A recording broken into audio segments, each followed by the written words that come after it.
Welcome to Interpreting Asia, Interpreting Europe. This programme looks at two aspects of liaison interpreting: concentration and memory. An interpreter has to focus on what is happening and has to correctly remember details. In our drama for this programme, a European businessman is about to arrange some social events for his visitors. He has a good interpreter, and it seems that nothing can go wrong. But what happens if the interpreter is distracted? Is it possible to interpret one conversation and focus on something else at the same time? Let's see what happens. Well, that was an excellent day. Công việc hôm nay đã xong, tuyệt vời. Thế kế hoạch ngày mai thế nào? Yes, what about plan for tomorrow? Well, we're ahead of schedule, so I thought maybe you and your team might like a day off and do some sightseeing. Công việc đã xong sớm hơn là dự kiến, cho nên ấy, tôi nghĩ là quý vị có thể có một ngày dư ra để đi tham quan mọi nơi. Thế thì hay quá.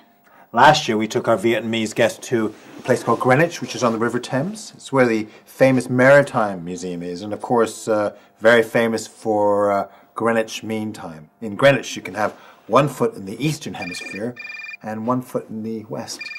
Năm ngoái, tôi có đưa một số quý khách Việt Nam của tôi đi cái khu vực Greenwich. Anh đang ở đâu đấy?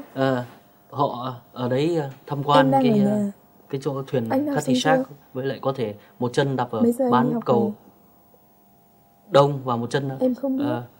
Chắc hôm nay em không đi. đặt ở bán cầu tây.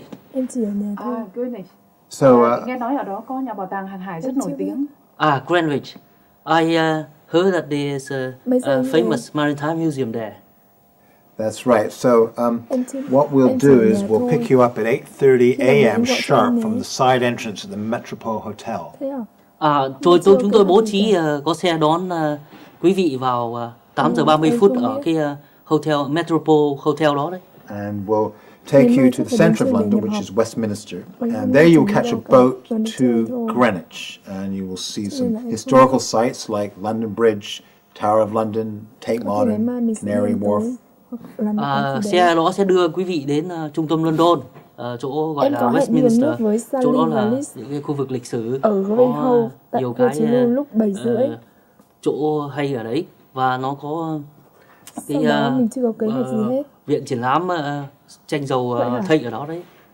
And when you get to Greenwich, you'll go on the Cutty Sark, which is a very famous boat, which is excuse me, you're catching this. Yes, the Cutty Sark. Yeah, Cutty Sark. And we've booked a restaurant for you, Fagan's, at 1:30 for 7, which is the corner of Blackheath and East End Lane. Sau đó thì chúng tôi sẽ đưa quý vị đến xuống dưới Greenwich. Ở đấy thì quý vị có thể lên tham quan chiếc thuyền cướp Cutty Sark. Rồi đó chúng tôi đã đặt một bàn cho 7 người ở cái khách sạn Quay House ở góc phố Blackheath với lại đường Waterloo gì đó. Ngày mai trời đẹp thì sẽ đi nhé. You can see that even the smallest distraction can affect the interpreter. This is especially true in a public space, such as a hotel lobby, where this dialogue is taking place. The interpreter doesn't concentrate on the conversation and begins to make mistakes. The problem starts with the mobile phone ringing. Let's see that again. The host is talking about Greenwich, famous for Greenwich Mean Time and its Maritime Museum. Listen for how the interpreter fails to deal correctly with these place names. Last year, we took our Vietnamese guests to a place called Greenwich, which is on the River Thames. It's where the famous Maritime Museum is, and of course, very famous for Greenwich Mean Time. In Greenwich, you can have one foot in the Eastern Hemisphere and one foot in the West. Năm ngoái, tôi có đưa một số quý khách Việt Nam của tôi đi cái khu vực Greenwich. Anh đang ở đâu đấy? Họ ở đấy tham quan cái chỗ thuyền Catisac, với lại có thể một chân đạp ở bán cầu đông và một chân em không biết. Chắc hôm nay em không đi. đặt ở bán cầu tây. Em chỉ ở nhà thôi. Greenwich. Nghe nói ở đó có nhà bảo tàng hàng hải rất nổi tiếng. Greenwich. I heard that there is a famous maritime museum there.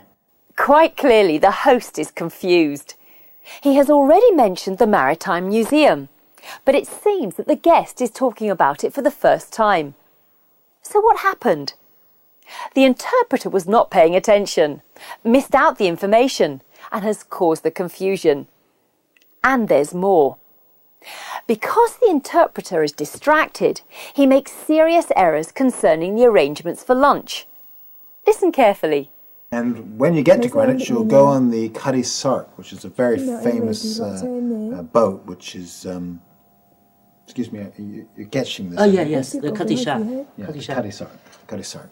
And we've booked a restaurant for you, Fagan's, at 1:30 for 7, which is the corner of Blackheath and East End Lane. Sau đó thì chúng tôi sẽ đưa quý vị đến xuống dưới Greenwich. Ở đấy thì quý vị có thể lên tham quan chiếc thuyền cướp Cutty Sark. Rồi đó chúng tôi đã đặt một bàn cho 7 người ở cái khách sạn Quay House ở góc phố Blackheath với lại đường Waterloo gì đó. The interpreter's task is to convey accurate information, and the interpreter must be able to identify the vital information.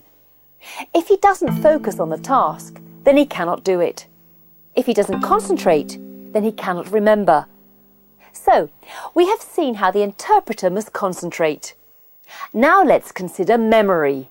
Without a very good memory, I don't think that anyone could act as a good interpreter.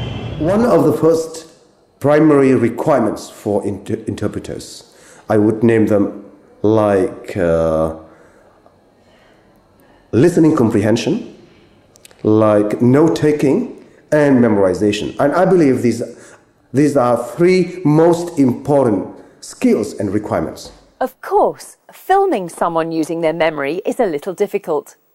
But look at these professional interpreters at work. Using memory involves 3 stages: encoding,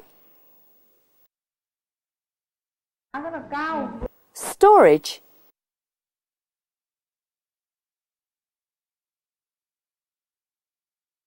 and retrieval. You can see here that in many of these situations, it is not practicable for the interpreter to use a notebook. But we are talking here of short-term memory, not the long-term memory of childhood experiences, but the immediate recall of messages, facts, and figures. Listen to the experts.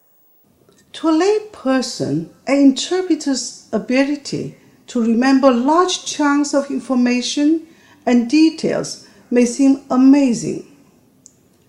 Though interpreters may not have a better memory than those who don't interpret, they certainly know how to use their short-term memory more efficiently than others. So for me, immediate memorization is extremely important, particularly in the context.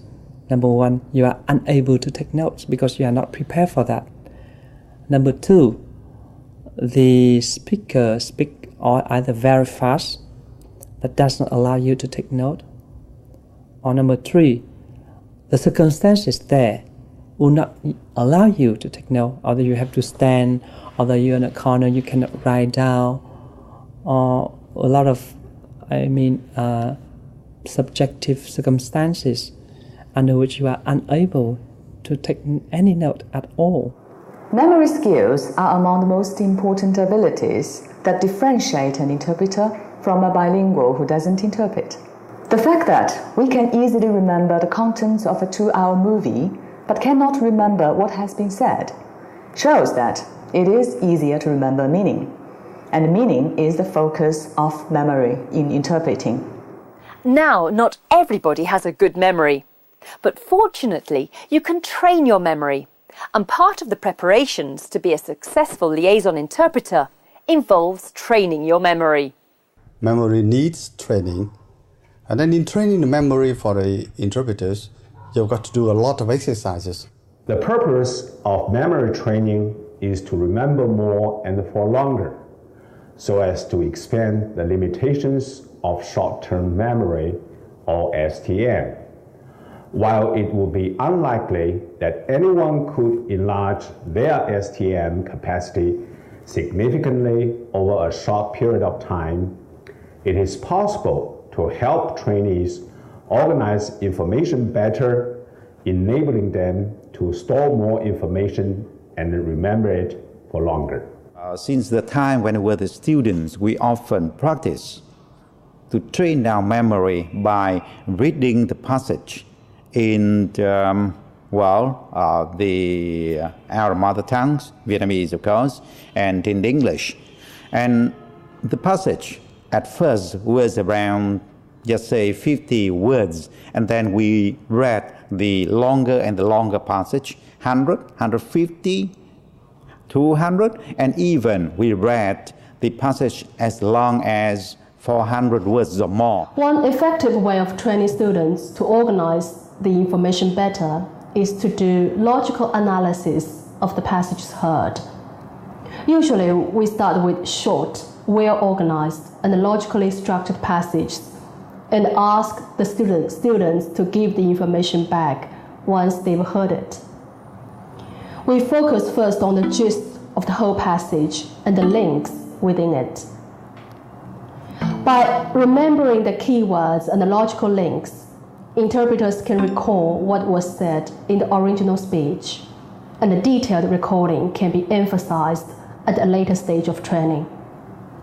The passages used gradually become longer and less well organized, more representative of the kinds of speech most interpreters need to deal with in the course of their work. Well, students can always train themselves to have a good short-term memory. For example, they can just follow TV or radio programs to do the shadowing exercises by themselves. They just follow the speaker of TV or radio, and they repeat the same thing of the speaker in order to get good short-term memory. The interpreter uses various techniques to help and improve memory.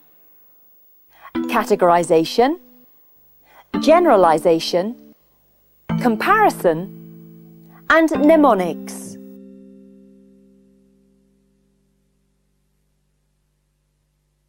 You can train your memory yourself.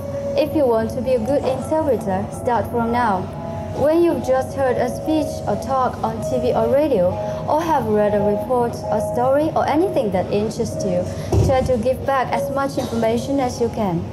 But don't forget that, from a long-term perspective, building up your knowledge is a fundamental way to improve memory performance. Trying to remember something that you are already familiar with is much easier than trying to remember something that's brand new. This programme has been about the need for focus and concentration, and about the important role of memory. You must use your short-term memory all the time. Memory is like a muscle.